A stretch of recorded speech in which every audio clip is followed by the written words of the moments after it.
प्रियाने. जर येशू नाही तर आमची परिस्थिती बदलणार नाही, पण आमचा येशू आमच्या जीवनात आहे. तर समय लागेल पण नक्कीच अद्भुत चमत्कार तुमच्या जीवनात घडेल प्रिया. एक साक्षीचं जीवन तुम्ही जगताय, जी साक्ष आजवर तुमच्या जीवनात कधी झाली नसेल त्यावेळेसचा शब्द. आणि एक दिवस पप्पांनी मम्मीला इतकं मारलं. माझा सब्जेक्ट हा होता की देवाच्या योजनेचा भाग बनून जीवन जगा. देवाच्या योजनेचा भाग बनून. आज योजना दिसत नाही पण त्यावर विश्वास ठेवा. कदाचित कर्ज आहे, कदाचित तुमची परिस्थिती, तुम्हाला आज कित्येक वर्ष तुम्ही मुलं बाळांसाठी प्रत्येक जण त्यासाठीच येतं. प्रार्थनेत येणं, देवावर विश्वास ठेवणं म्हणजे आमच्या जीवनात अगदी चांगले चमत्कार घडावे. पण आज चमत्कारासारखी परिस्थिती दिसत नाहीये डोळ्यांना, पण एक दिवस चमत्कार डोळ्यांनी बघतात, कारण देव ते करण्यास समर्थ आहे प्रियानो. त्यावेळेस मम्मीनी मला शब्द बोलले आणि मी म्हणले हे काहीच दिसत नाही, ह्या पलीकडे नाहीच आहे, हे सगळं चित्र विचित्र आहे. नेहमी मारणं आणि त्याच्यामुळे आम्ही दोन्ही बहिणी डिस्टर्ब व्हायचं. माझी बारकी बहीण तर कधी डिस्टर्ब झाली पण मी खूप व्हायचे डिस्टर्ब, कारण मला भांडण म्हणजे घरात पप्पा मारायचे, माझं प्रेम होतं आईवर आणि ते मला जमत नव्हतं. पण एक दिवस मी स्वतः मारण्याचा विचार केला. ज्यावेळेस पप्पाने मम्मीला मारलं मी स्वतः मारण्याचा विचार केला आणि मी स्वतः औषध सुद्धा घेतलं. मी सांगते मरण हे शेवटचं नसतं. जीवनातून आपण काहीतरी करतो, ज्यावेळेस पास्टरच्या तोंडातून वाटतं जीवन मरण आपल्याला काही नाही नरकात नेणार आहे, पण जीवन आपल्याला स्वर्गात नेणार आहे. त्यावेळेस मी मेले असते तर आज मी तुमच्या समोर उभा नसते राहिले. पण त्यावेळेस देवाने मला उभं केलं. त्यावेळेस मी स्वतः म्हणलं आता आईला पण ठेवायचं नाही, बहिणीला पण ठेवायचं नाही. आपण नाही, वडील राहिले तर राहू दे, त्याला तसं आवडतं आपण ठेवू दे, पण आपण नाही जगायचं, एवढं जीवन नाही जगायचं. पण ज्यावेळेस माझी मावशी मला विश्रांतवाडीला प्रार्थनेला घेऊन चालली होती, त्यावेळेस मी जाणारच नव्हते. पण मम्मी म्हणली तू सोनीला फोर्स करून चर्चला घेऊन जा, कारण तिने डिस्टर्ब आहे. आणि मग मी नाही म्हटलं तरी विश्रांतवाडीला गेले. पास्टर एक वचन सांगत होते, तुमच्यासारखी मी अशी बसली असेल आज प्रत्येकाच्या मनात, तुम्ही आज ज्या योजना सध्या तुम्हाला तुमच्या योजना दिसत नाही पण तुमच्यासाठी चांगल्या योजना देवाने ठेवलेल्या आहेत, त्यावर तुम्ही विश्वास ठेवा. मी थांबले आणि पास्टर म्हणले देव बाह्य स्वरूप पाहत नाही, देव बाह्य स्वरूप पाहून ना पसंत करतो, पण देव अंतःकरण पाहून पसंत करतो. म्हणजे काय पास्टर बडबड करायला लागले, असं का सांगायला लागले? जर पास्टरांना देवाला माझ्या मनातलं कळतं ना, आज देवाने सांगावं माझ्या घरची परिस्थिती अशी आहे, आज तुमची परिस्थिती लोक नाही सांगणार, देव तुमची परिस्थिती सांगेल. आज तुम्ही वांझ आहात, देवाला तुमची परिस्थिती माहिती आहे. तुमच्या घरात कर्ज आहे, देवाला तुमची परिस्थिती माहिती आहे. तुमच्या कुटुंबात तुमची मुले तुमच्यापासून दूर आहे, देवाला ती परिस्थिती माहिती आहे. ज्यावेळेस देवाने ती परिस्थिती माहिती पाहिजे, पास्टर स्वतः असं म्हणतात देव नावानिशी ओळखतो, बरोबर आहे ना? तुमचा या गोष्टीवर विश्वास असेल, देव तुमचं नाव घेऊन तुम्हाला ओळखतो. कदाचित लोकांना तुमचं नाव नसेल माहित, पण देवाला तुमचं नाव ठाऊक आहे प्रियांनो. त्यांची वाईफ त्यांच्या कानामध्ये येऊन म्हणाली एक उपासना नावाची मुलगी इथे आहे. आणि मी शॉक झाले. मी प्रभूला म्हटलं होतं तू माझ्याशी आज बोल. मग मी कोणालाच दोष नाही दिला की माझं जीवन असं आहे, माझं जीवन तसं आहे.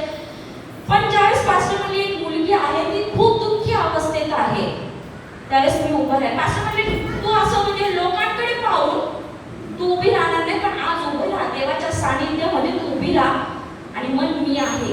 मी उभी राहिले त्यावेळेस.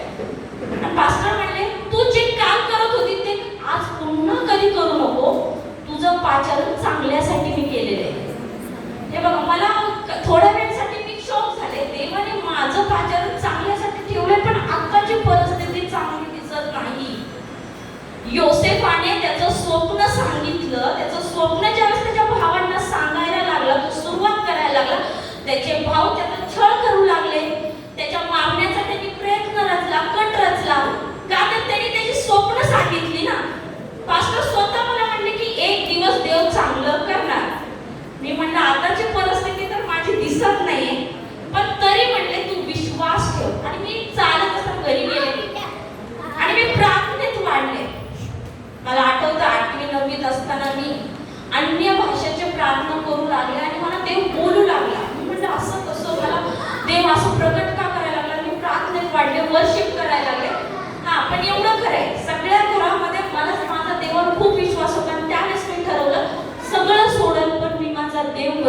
सोडणार नाही. कारण ज्या देवाने सगळं काही बदललं ते एका क्षणामध्ये, त्यावेळेस परिस्थिती दिसत नव्हती प्रियांनो. ज्यावेळेस योसेफाच्या जीवनामध्ये त्याच्या भावांना त्यांनी स्वप्न सांगितलं, त्यावेळेस त्या स्वप्नाचा तिरस्कार केला.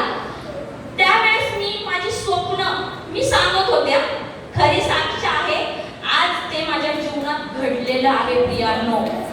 त्यावेळेस म्हणत होते, मम्मीला म्हणायचे माझा नवरा पाळत असणार. मम्मी म्हणती येडी लागली, आता स्वप्न बघू नको देव तसं, आता आपल्याकडे काय आहे, तुला पास्टर नवरा मिळणार. मी म्हणायचे माझं स्वतःचं एक घर असणार, स्वतःचं एक घर असणार. आणि मी घर बांधलं पण सोलापूरला 50 लाखाचं एक घर बांधलं, स्वतःचं एक घर असणार. त्यावेळेस माझी मम्मी म्हणायची येड्यासारखं बोलू नको, तू तसं बोलू नको, आपल्याकडे काही नाही तर बोलू नको. पण मी बोलत राहिले आणि योसेफासारखं देवाने माझ्या जीवनात चमत्कार केला प्रियांनो. आज तुम्हाला मी तेच सांगेन, कदाचित तुमच्या जीवनात संकट असतील. पास्टर मला असेच मिळाले नाही, मी त्यांच्या जीवनात अशीच आले नाही, एक योजनेचा भाग म्हणून देवाच्या योजनेमध्ये जीवन जगले, तर आज देवाने माझ्या जीवनात काम केलं प्रियांनो. आणि मला वाटत होतं एका सेवकाच्या घरात मला सेवा करता यावी, हे माझं खूप मोठं उद्दिष्ट होतं. माझ्या आई सासूबाई आहेत, त्यांची सेवा करताना मला कळलं एक सेवा काय, सेवा तुम्ही हर एक प्रकारची करता, माझं पुलपीट नाहीये, हे माझं ठिकाण नाही. मी माझ्या सासूची सेवा करते, ही माझी सेवा आहे. का तर जे मी तिच्याबरोबर सेवा करताना अनुभवलं त्यातले मोठे आशीर्वाद देवाने मला दिले, ते म्हणजे पास्टर माझ्यासाठी. जे मी त्यांच्याकडून शिकले, योजनेचा भाग ज्यावेळेस आपण बनून जीवन जगतो, कदाचित तुमच्यासाठी प्रत्येकासाठी पहिल्या चेअरपासून ते मागच्या खुर्चीपर्यंत ना प्रत्येकासाठी देवाची एक योजना आहे. सध्या तुमच्या डोळ्यांना ती योजना दिसत नसेल प्रियांनो, पण एक दिवस ती योजना अशी तुम्ही तुमच्या नेत्रांनी बघता की त्यावर तुम्हाला विश्वास बसणार नाही. नोहाला फक्त देवाने तारू बांधायला सांगितलं, त्यावेळेस नोहाने तिकडे नाही पाहिलं, त्यांनी फक्त देवाचीच आज्ञा पाळली प्रियांनो. आम्हाला देखील तेच करायचं. आमचं जीवन जगताना देव मला ही गोष्ट कर, तर आम्ही तीच गोष्ट केली पाहिजे प्रियांनो. का तर तुम्ही देवाच्या योजनेचा भाग आहे म्हणून देव तुम्हाला ऑर्डर करत असतो, म्हणून देव तुम्हाला आज्ञा करत असतो प्रियांनो. जर तुम्ही देवाच्या योजनेचे भाग नसते तर देवाने तुम्हाला असं सोडून टाकलं असतं. आजचा तुमचा टप्पा खूप बिकट असेल, मी सांगू शकत नाही. कदाचित तुम्ही आज माझ्यासोबत तुमचे आनंद दाखवत असताल, पण तुम्ही रात्रीच्या वेळेस बिछाण्यावर पडता त्यावेळेस तुमच्याकडे खूप मोठे अश्रू असतात. ते अश्रू तुम्ही कोणालाही सांगू शकत नाही. पण 12 वर्ष रक्तस्रावी स्त्री वाट बघितली, ज्यावेळेस तिने तिच्या देवाच्या गोंड्याला स्पर्श केला, गोंड्यालाच तिने स्पर्श केला. आज फक्त देवाला म्हणा, देवा तू माझ्याशी बोल, माझ्याशी तू बोल. पास्टर ज्यावेळेस वचनात बोलतील ना, ते तुमच्याशीच नाही माझ्याशी पण बोलणार आहे. कारण प्रत्येकाला त्याची गरज आहे प्रियांनो. तुम्ही देवाच्या योजनेचा भाग बनून ज्यावेळेस जीवन जगता ना, कारण मला आज आठवतं ही माझी योग्यता नाहीये, ही माझी योग्यता नाहीये. ज्या परिस्थितीमधून, ज्या घराण्यामधून मी आले, इथं मी थांबू शकत नाही. पण देव जे करतो ना, सगळ्यात एकदम बेस्ट करतो प्रियांनो. योसेफासारखं छळ होईल, तुम्हाला खड्ड्यात टाकलं जाईल, पण देव खड्ड्यातून बाहेर काढण्यास समर्थ आहे प्रियांनो. मी काय आहे ते तुम्हाला प्रेझेंट करणार, तुमचा देव तुम्ही काय आहे ते सगळ्यांसमोर प्रेझेंट करणार प्रियांनो.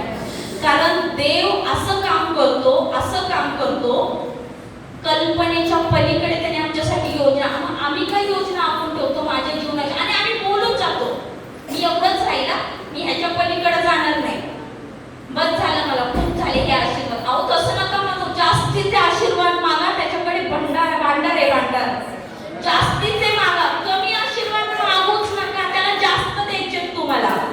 तुम्ही इथे बसलेले प्रत्येक जण, मी एका जणाविषयी नाही बोलणार, प्रत्येकाला देवाला आशीर्वाद द्यायचा आहे. सगळ्याला देवाच्या योजनेचा भाग बनून देवाला जीवन. तुम्ही देवासोबत जाताना ना, मी उपासना, मी मीनाक्षी, मी सलोनी सिस्टर असं म्हणून जाऊ नका. मी एक देवाच्या योजनेचा भाग आहे म्हणून त्याच्यासमोर प्रेझेंट व्हा प्रियांनो. मी एक योजनेचा भाग आहे. कदाचित सिस्टरला सांगले आज तुमच्या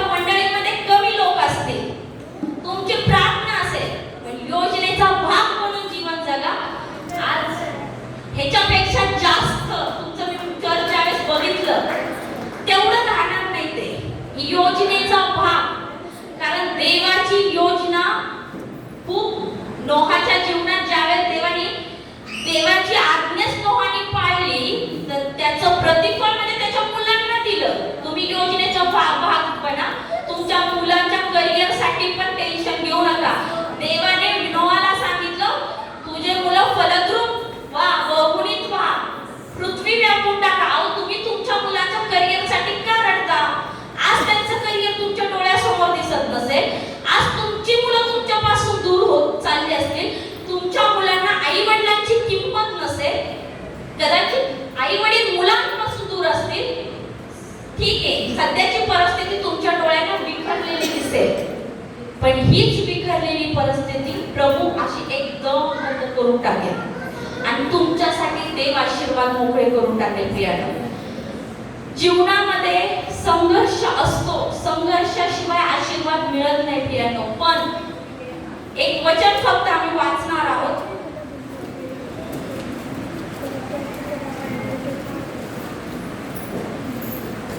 परमेश्वर योसेफाबरोबर होता म्हणून तो यशस्वी मनुष्य झाला. प्रियानो, परमेश्वर योसेफाबरोबर होता म्हणून तो यशस्वी मनुष्य झाला. प्रियानो, परमेश्वर आज तुमच्या माझ्याबरोबर आहे का हा प्रश्न तुम्ही करायचा. प्रियानो, परमेश्वर योसेफाबरोबर होता म्हणून तो सगळ्यात सक्सेसफुल, त्याचं बायबलमध्ये लिहिलेलं आहे, तो यशस्वी झाला. प्रियानो, तुमच्या बरोबर आज परमेश्वर आहे का?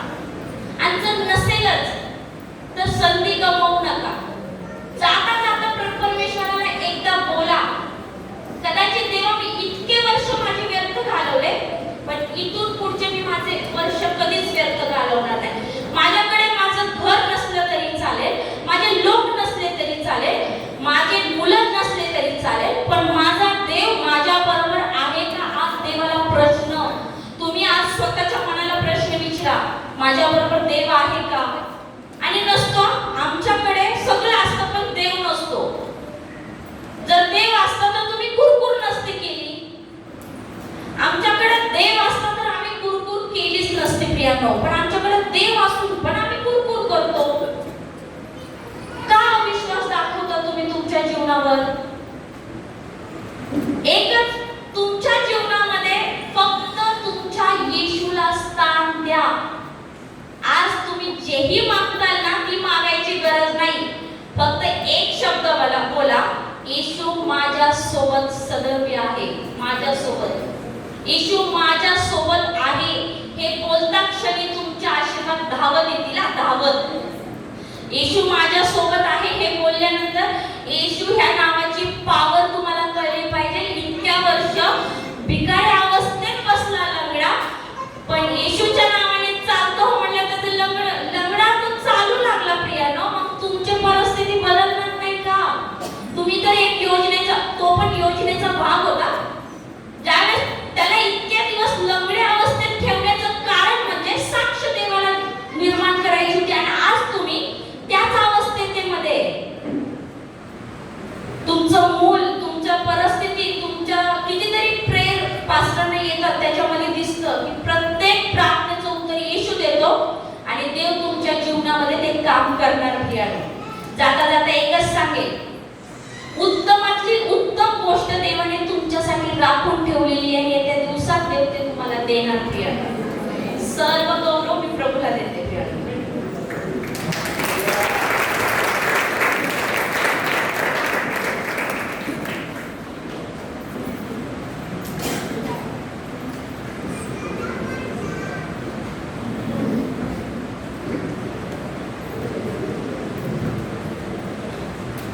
धन्यवाद सिस्टर उपासना. एक बार फिर से जोरदार तालियों से सिस्टर उपासना का धन्यवाद करेंगे. इतना सुंदर रीति से उन्होंने अपने खुद के जीवन की गवाही देकर हमारे जीवन में एक उम्मीद और एक उत्साह दी, इसलिए आपका बहुत बहुत धन्यवाद. मैं भाई जोएल से विनती करना चाहूंगी कि कृपया मंच पर आए अपने आराधना दल के साथ और आराधना के गीत से हमारी अगुवाई करें.